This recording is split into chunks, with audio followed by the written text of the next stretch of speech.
it's Evelyn. I hope you're doing great and that everything is going wonderful for you. I always like to remind people that it could be worse. And even when you think that this is your worst, it probably isn't. And that there are probably good things happening for you, not to you. And so maybe we should try to focus on the good things that are happening for us. Because sometimes when everything feels overwhelming, we don't take the time to sit down and go, okay, let me write down all the good things that are actually happening instead of focusing on the negative. But anyways, today I wanted to talk to you guys more about an experience that I've been having in regards to who is God? Who is God to me? Do I call God a him or do I call God a her, it? What have you? How do I even describe God, right? And what I was realizing too is that I think the struggle comes from me coming from such an I'll give you a little bit of a background. I grew up in Africa, right?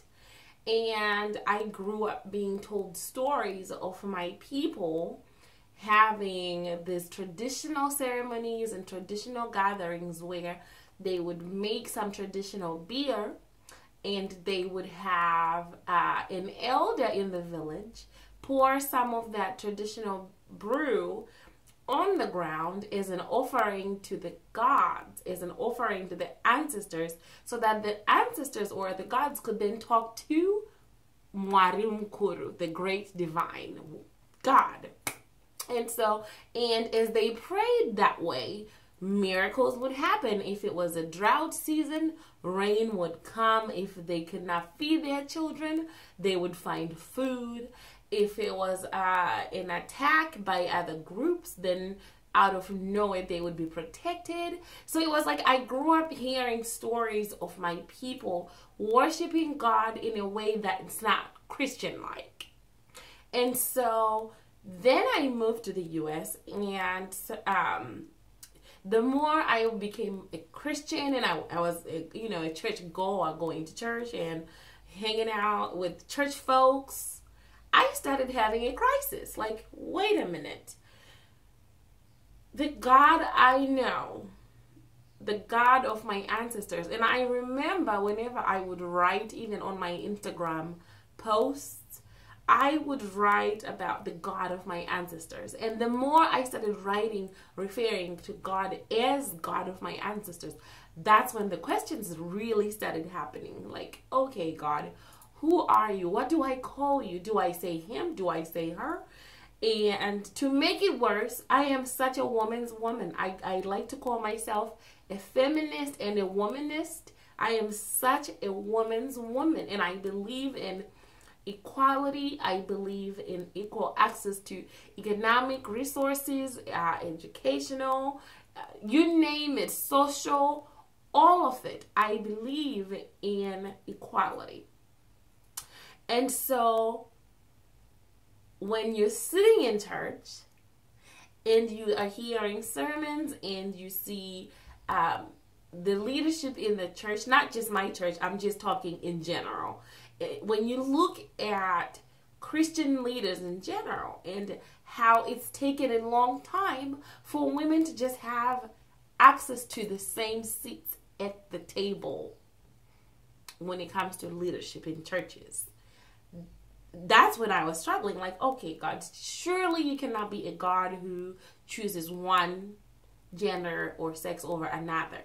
What do I call you? Because I feel like there's such a huge formality when I call you him.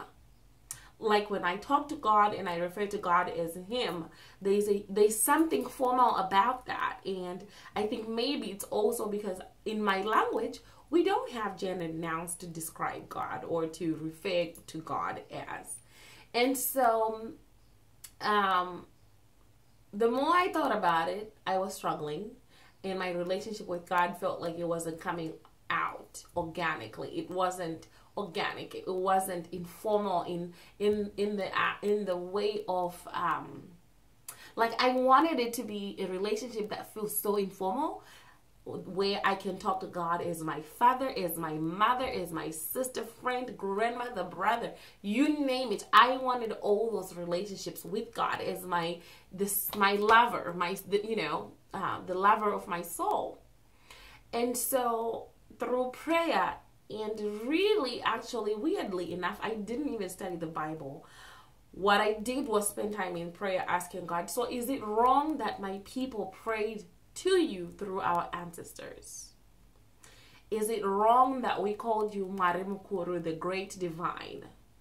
Is it wrong that we called you Marua Kanaka, good God, Marua Nyararo, the God of peace, Marua Katendeka, the faithful God? Is it wrong that we called you all those names? And one thing that just kept coming back to me was, I am that I am. What? I am that I am. That's when I started realizing how big, how grand, how divine, how powerful, intelligent. I mean, there's no way to describe it. That's when I realized that when I try to put God in a box, I don't experience his grandeur. When I put God in a box, I don't get to see God for who God really is. Because I can say him, I can say her, I can say it, but none of those things describe God in a way that fully explains who God is. He's bigger than me. He's bigger than you. He's bigger than all of us. And so instead of me focusing so much on what to call God, maybe I just needed to realize that calling God him, calling God she, calling God it, God of my ancestors, all those things were just ways of getting to God, and that there was no one way to get to God or to communicate with God. That communication was a two-way street between me and God. And I had to find what works for me, what gets me closer to God, and go from there. And so a friend of mine gave me a book. This book right here called Beads and Strands, Reflections of an African Woman on Christianity in Africa. I'm still reading this book, but I will try and give a little bit of reviews here and there as I go. But so far, I am loving this book. It's a great guide, I guess you could say, in regards to what I've been dealing with. About, you know, my people, they worshiped God, but they just didn't worship in the God of the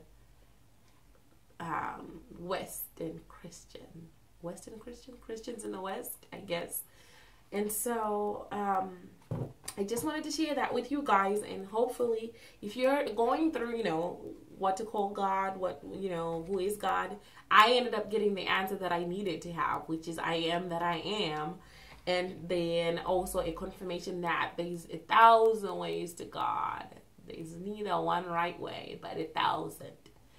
And ultimately, we want to aim for the destination, not the road. How you're getting there. It's more we want to get there. So, and our journeys are going to be different. So I will do a review of this book.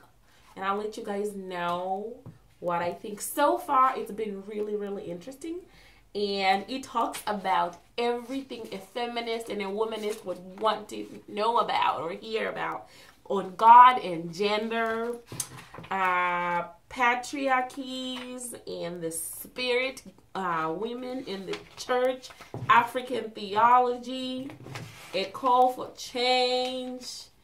I mean, this book is gold, I am telling you, on holiness and the wholeness of a female. Yes, you know, this stuff gets me excited, you guys, because I want women to have these conversations, to talk about we are not sidelined. God didn't put us on the sidelines. That we can exist in the same spiritual circles and be in those circles, and that we deserve to be in those circles. And because God created us, He gave us that much power to say we are the children of God. And so because we are the children of God, we can sit at the same table. So this not only gives you power as a woman, but it gives you power as a spiritual woman. I got excited, you guys. But anyways, I just heard the baby cry upstairs. My husband is up there, so I'm not going to try and stress about it. I know last time I talked, I said I was going to clean my wall. Clearly, it hasn't happened. I'm not worried about it, so don't stress about it. But anyways, I got excited because this book is powerful. It takes us women. But yes, this book is powerful. It is absolutely powerful. It's a must read for women who are also feminists and womanists in a spiritual world, in a religious world, I guess I should say. Until then, guys, I will let you go, and I will let you know more about the book. We'll talk more about the book. Maybe I'll do section by section, but anyways, may you find your own way to God, because the journey is unique to you. Okay, guys, bye. I'm gonna go hang out with my people. Bye, guys.